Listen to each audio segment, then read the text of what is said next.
Hi everybody, David Nour, and I want to welcome you to another one of these video series. I'm in the middle of a 10-part series that I've been calling the 10 Relationship Impact Moments. At the beginning of each session, I review the 10, and then each subsequent session, I go deep into each of these ideas. If you don't know anything about my work or you haven't seen any of these in the past, I'm a board member, I'm a leadership advisor, I'm a speaker, and I just finished writing book number 10. It's crazy. This is tentatively what it's going to look like. It's called Co-Create. It is, I tell most of my male friends, it's the closest thing we'll come to giving birth, because it does take 9 months. You have to breathe and push, and you want to tell everybody, get away from me. But I bring up that idea because I've always believed a book is more than just a book, it's a journey. And with this one in particular, I tried to practice what I preach and what I've created here. And this book wouldn't have been possible without amazing clients like Phil and Stefano and Rodney and so many that I've interviewed for the book. It also wouldn't have been possible without Sarah, a ghostwriter, where we talk once a week, and she helps with articles and different chapters, and Sarah Taylor, who's an incredible research resource, and Michael, who's a former Simon & Schuster editor, and he reads this stuff and he says, hey, here's some ideas or examples where I think the topics would be more useful, more impactful. So it's an example of anything that's worth doing, and that's the real focus of today. Anything that's really worth doing, in my experience, the best outcome comes from smart, intelligent, intentional collaboration. So just a quick recap, we're talking about the 10 relationship impact moments. I want to make sure these are as practical and pragmatic, and hopefully you can take one or two of these ideas and put them to work the same day. So number one was empathy. I talked about walk in their shoes, really approach your relationships, less about you, more about them, and more about what's in it for them. 2 is engagement. You got to show up. You got to show up consistently, and you got to show up at your best. 3, adaptability. Take your products, take your services, take your perceived value add, and really adapt it for what is it that they need from the relationship and how they can be better off because of the relationship. 4, perspective. Change their lens, change their view. And the example I keep using is the late Robin Williams in Dead Poets Society, standing on a desk and asking the students to look at world from a very different angle, very different perspective. 5, conviction. This is what we covered last week, which was really bring a point of view, bring a unique point of view with a real sense of belief and a real sense of credibility. An old coach, mentor told me years ago that the first sale is always to yourself.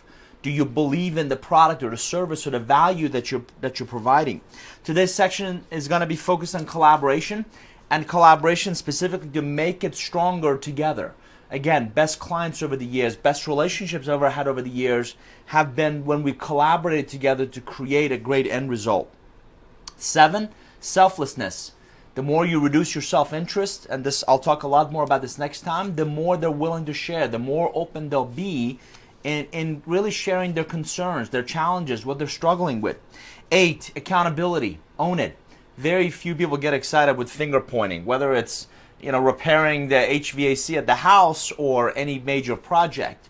Jennifer, welcome. Glad you're here. So accountability is all about own it. I coach my clients, even if it's not your fault, take the high road. Listen, I apologize. We screwed it up. Let's really talk about how we can fix it. 9, candor. Say what others won't. Say what others can't. Have really the fortitude to speak up when you don't see a project going in the right direction or a key initiative is worth continuing to invest in. And the more I spend time with clients or prospective clients, the less of that real, authentic candor in a polite, respectful way that I see. 10 is improvement. Up their game. Really raise the bar on what they're doing and how they're doing it, and how are your relationships better off because of you. So those are 10 relationship impact moments. As I mentioned, today's focus is really on collaboration. Now, I have a love-hate relationship with collaboration. Bill Brown, I'm glad you're here. Welcome. Collaboration, unfortunately, is one of those words that we keep throwing around, we keep talking about, we bring it up, and it might as well be right up there with apple pie and motherhood. I don't think anybody's going to argue with collaboration. The problem is collaboration for sake of collaboration is a waste of time. It's right up there with the word partnership. Have you ever heard people say, let's partner? I'm always end up scratching my head wondering, what does that mean exactly? So what I'm really after in relationships, in partnerships, and in collaboration is how's the other side better off because of you? How's that relationship in any better position? How's their day improved? How's their job easier? How's their life enhanced because you're in that relationship with them? So I tell people, stop using these kind of empty words or meaningless words if you don't believe in it. If you're not willing to come to the table prepared to actually add value and really make them feel, again, less about you, more about the other side, make them feel that they're better off because of you. So collaboration, whether it means let's get together for a conference call or a meeting or put our heads together, I'm always a big believer of the way somebody approaches that event will tell you a lot about their commitments to it. I think way too many people unfortunately try to wing it. Way too many people show up unprepared. Way too many people show up without having done the due diligence on what could be top of mind. What are their issues? What are their challenges? Many of you know I speak 50, 60 times a year at global events. Almost every one of them, I was on an email earlier today where I send the client or prospective client a list. Look, I'm happy to sign a non-disclosure agreement or a confidentiality agreement, but we got to get beyond the niceness because I can learn where you've been on your website. What I'm really interested in is where you're going. By the way, I have zero clients that put on meetings or events because they're bored or they have nothing else to do or they're this bottomless pit of resources. Most of them put on events for some sort of a desired outcome, whether it's a sales meeting to really kick off the year or a leadership meeting or some sort of a summit or whatever the case may be. If we don't talk about the strategic desired outcomes that they have, in essence, what do they want their audience to think, feel, or do differently? It doesn't matter who shows up. It won't matter of what any of these experts or what they talk about on stage if it doesn't focus on that desired outcome. So that's an example of they give me their ideas, but I ask for company information, competitive information, where they believe the industry is going, and all of that gives me the parts and pieces of the puzzle to then hopefully start asking some intelligent, engaging questions. So number one, look at, if collaboration is really important to you and your world, number one, look at how are you preparing in advance of that visit, in advance of that discussion. Number two, your behavior during. Are you listening to respond or are you listening to hear? Because again, I sit on meetings, I sit on calls, and way too many people are on the call or in the meeting just waiting for you to finish talking so they can jump in with their 2 cents. I don't need you to respond. I learned that years ago, I think from my wife. What I need you to do is really listen and understand my challenges, my issues, the struggles, what we're trying to do, the details of this project, this key initiative, why it's a priority, why it's important. And if you can listen and really internalize those, then hopefully it leads to the third stage of this really collaborative effort, which is ask intelligent, engaging questions. I've always believed most of us can best convey our credibility through the questions we ask, not the information we provide.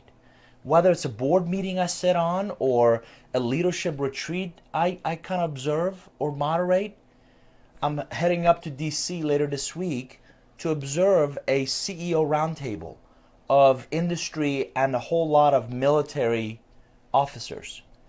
And my job there is simply to observe. I've got a great deal of background information, but I'm looking for the dynamics. I'm looking for the perceived value add. I'm looking for how is this group better off because they're sitting around the table and hopefully discussing and addressing some real fundamental challenges in our country's infrastructure and security and viability. So the way you prepare, the way you listen intently, and often I've said listen louder, the questions you ask to convey your credibility and hopefully get your relationships to think differently about that situation, And then the next step is really follow through. After an event, after a call, after a meeting, follow up as a transaction. Did you get that email? Yes. Did you get it? Did you have a chance to look at it? Was it what you were looking for? Those are the, again, follow through steps, in essence, that makes it a process, not a transaction. Get in the business of following through because it's a lot more impactful. It's a lot more, again, results oriented, outcome oriented for your relationships versus did you just get that email? So just a quick summary of really collaboration best practices. The way you prepare, really the listening intently while you're there, conveying your credibility to the questions you ask, following through, which is a process, not a transactional step. And the last one is never forget you're in the relationship business. So I've said this before, whenever we're faced with a challenge or an opportunity, we often think about what should we do and how should we do it. We seldom ask the who questions. I want you to really put that relationship lens on and ask yourself in every collaborative opportunity, who do I know? Who do I need? How do I connect the dots with a unique value add? So who does Bill need to know to solve that issue? Or who does Jennifer need to know to really add more content providers to her platform or more compelling content for her project management professionals that I can introduce her to? The relationship component is a huge asset that's unfortunately underutilized for most of us. And one of the things that I've seen really delineate okay collaboration or average collaboration with unparalleled or phenomenal collaboration are the relationship components. Hey, that's an interesting idea. Let me introduce you to John, who solved that problem, I think 6 months ago. Let me introduce you to Steve or Beth, who's struggling with that same issue. That might be somebody worth for you to talk to. Those are all examples of your relationship assets that, again, I believe they're underutilized, they're undervalued. So I hope this has been useful to you. Again, we covered, I touched up on the 10 relationship impact moment. This session in particular was focused on collaboration. I hope I'm living it, through the books that I write and through the work that I do.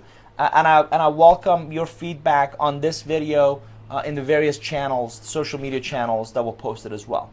So I hope you'll keep coming back. The next session will be next Tuesday. I typically do these as 1 o'clock Eastern. We're going to cover selflessness. And the seed I want to plant with you, what I want you to think about before the next session, is your next interaction, your next relationship. The more you reduce your self-interest, the more you reduce what's in it for you, the more you reduce the things, your agenda in essence, it's amazing how often the more they'll tell you, the more they'll share with you. My name is David Nour. I'm the author of Relationship Economics, Return on Impact, Connectability, Entrepreneur's Guide to Raising Capital, and the forthcoming, I cannot wait, Co-Create, and I hope this has been useful to you. Learn more on our website, nourgroup.com. I also try to add to our blog on a regular basis. Thanks, everybody. Take care. All the best. Bye-bye.